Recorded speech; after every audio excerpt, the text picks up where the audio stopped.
लोकसभा चुनाव में कुरुक्षेत्र के रण में बीजेपी हैट्रिक लगाएगी या फिर आप और इनेलो बाजी पलटेगी? कुरुक्षेत्र सीट का क्या इतिहास रहा है और इस बार क्या समीकरण बन रहा है, देखिए एक रिपोर्ट।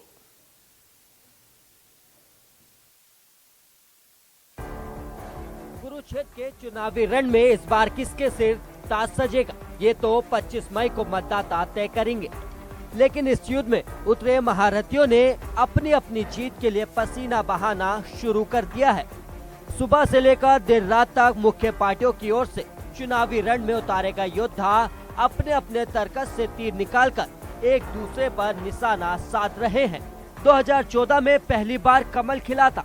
2019 में दूसरी जीत के बाद हैट्रिक के लिए बीजेपी जोर आजमाइश लगा रही है। आंकड़ों में इस सीट पर कांग्रेस का दबदबा रहा है। पिछली 2 बार से बीजेपी उम्मीदवारों ने जीत दर्ज की है।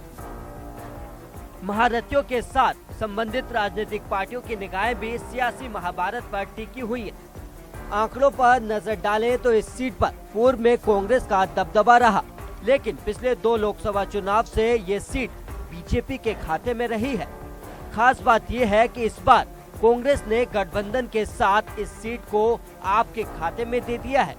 ऐसे में ये देखना दिलचस्प होगा इस सीट पर बीजेपी हैट्रिक लगाती है या फिर कांग्रेस के समर्थन से आपका परचम लहरता है, या फिर दोनों को पछाड़कर इनेलो के प्रत्याशी एक बार फिर कामयाब होते हैं।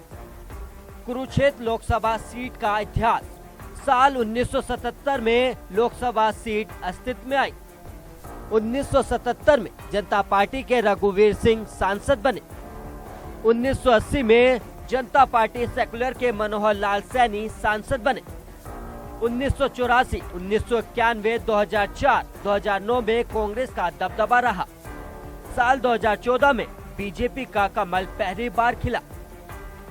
साल 2019 में एक बार फिर बीजेपी ने बाजी मारी। साल 2024 में किसके सर सजेगा ताज?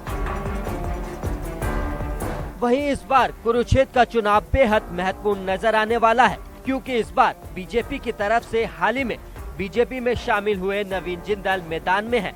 कांग्रेस और आप गठबंधन से सुशील गुप्ता मैदान में हैं। इसके साथ ही इनेलो की तरफ से अभय चौटाला चुनावी मैदान में हैं और इसके साथ ही जेजेपी ने अभी अपना उम्मीदवार नहीं उतारा है। किस पार्टी से कौन है उम्मीदवार? बीजेपी ने नवीन जिंदल को चुनाव में उतारा। कांग्रेस आपने सुशील गुप्ता को मैदान में उतारा। इनेलो की तरफ से अभय चौटाला लड़ेंगे चुनाव। ये भी पहला ही मौका है जब आम आदमी पार्टी प्रत्याशी इस सीट पर प्रमुख उम्मीदवार है। यहाँ से पार्टी ने अपने प्रदेश अध्यक्ष और पूर्व राज्यसभा सांसद सुशील गुप्ता को चुनावी योद्धा बनाया। अब ये तो 4 जून को ही पता लग पाएगा कि कुरुक्षेत्र के रण में बीजेपी हैट्रिक लगाएगी या फिर आप अपनी पहचान बनाएगी।